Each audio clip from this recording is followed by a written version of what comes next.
You were quite punctual. You bet.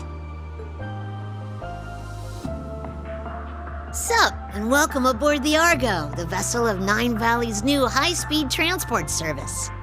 Our pilot is a child. We might have been better off on the ground. I'll have you know that I'm a licensed pilot. And that's real rich coming from you guys. You look like a bunch of kids about to go on a picnic with their daddy to me. Ooh, we got burned. Phew. But boy, did I not see your daddy's ID coming. Who knew my mystery client would turn out to be our former Governor General, Rufus Albarrea? Oops. What, do you prefer Supreme Leader now?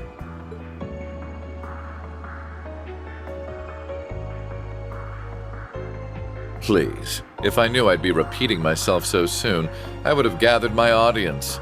That title is not mine. But then... I'm confused. Who's Rufus? That's this guy's real name. C was a nickname. So it's Rufus, huh? I think it's much cuter than C. I give it 85 points. Ooh, he kicked your butt, S. Why would I care when I don't even get what criteria she's basing these on? So are you famous then, Rufus? Everyone seems to know who you are. He's not just famous, he's super famous. He's the elder son of House Albarrea, one of the 4 great houses of Erebonia, and he became Crossbell's first Governor General. Together with the Empire's Chancellor and Crown Prince, he led the country to all-out war. But then he got arrested after it ended. That's all the big common knowledge stuff, but trust me, I know all about the skeletons in his closet. Wow, you're so smart, Nadia. Is knowing part of handling the unpleasant side of things? Wow, you're so smart, Rufus. Can she try not to stir up trouble with him?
Wonder what it's like to have a sibling. Do I have any out there?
Cerberus is so cute! I hope I can pet him later on.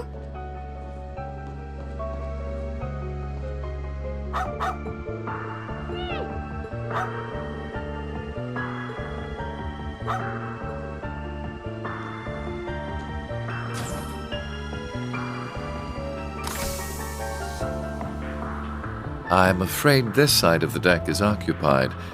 You'll have to sleep elsewhere.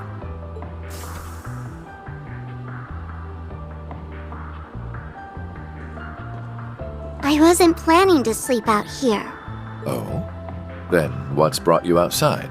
I wanted to go stargazing. What about you? I wanted to take in the night air. Since we're both here, there's something I'd like to ask. What is it? I know that you're a famous man, but are you a good man or a bad man? Bad, though that would be putting it mildly. So very bad? Very, very bad. I have used anything and everything to advance my interests, be it titles, fame, or even those pure of heart. There is little point in feigning a moral compass when human lives hold no value to me, or acting chivalrous when all that does is hinder me. Do you still feel that way? I do. I'm using you, Swin and Nadia, to bring my designs to fruition, am I not? I'm also using those we met in the capital, like my brother. None of that sounds like something someone good would do, yes. You really are a very bad man. I'm glad we could come to an understanding. So, armed with that knowledge, what do you intend to do? Am I supposed to do something? I suppose a doll has no reason to care if a human is good or evil. Being a doll has nothing to do with it. But were you hoping I would admonish you? Or perhaps comfort you? Of course not. Okay, then I still intend to do nothing. Whether I praise you for your deeds as a hero, or chastise you for your misdeeds as a villain, it won't change you at your core. You are who you are. Just how does humanity look through your lens for you to think in such simple terms?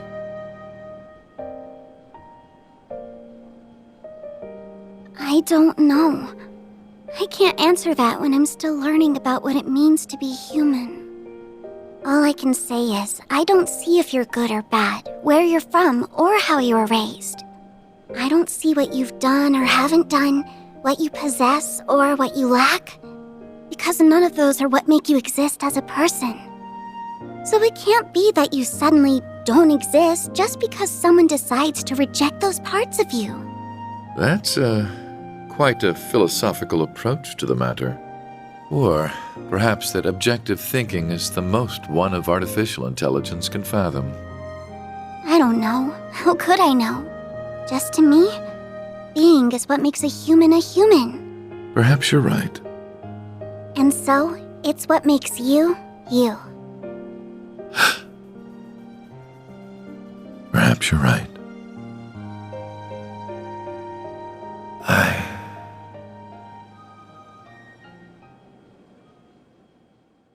I don't remember the exact moment I began to search for meaning in my life. My father elected to raise me as his own son, irrespective of the fact I was born because his wife laid with another man. He did so with the same ease he rejected his flesh and blood because he was born from a common woman.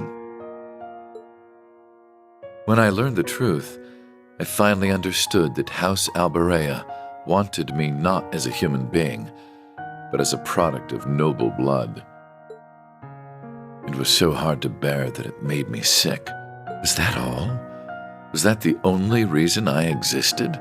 I refused to accept it. I couldn't take it. And as I turned my eyes from this terrible truth, a new, more terrible thought dawned upon me. If that was not the reason I existed, then what was? That was when I met him. It is said we seek that which we do not have. Through him, I sought the Father I never had. I convinced myself that if I did as sons do and became more than he ever was, then I would understand the real reason for my existence. And there it was. At last, I had a goal, something to pursue. I stopped at nothing to make that goal a reality. There was no effort too ambitious, no principle too sacred to violate. But no matter what I did, it still wasn't enough.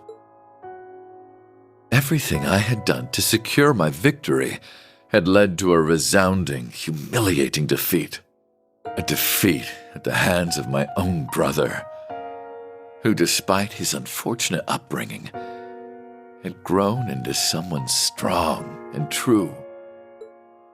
I envied him for that, but perhaps I should have known all along that a mere product could never hope to have a real, genuine purpose.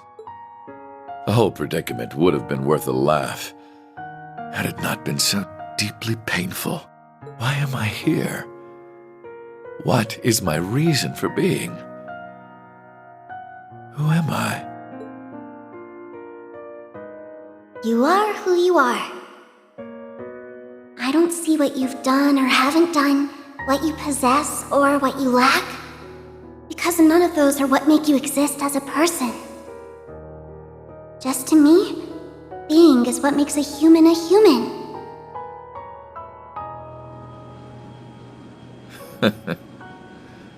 Such nonsense. I thought you weren't planning to sleep out here. I'm unsure if dolls are capable of catching colds, but I believe you've taken in the stars enough for one night.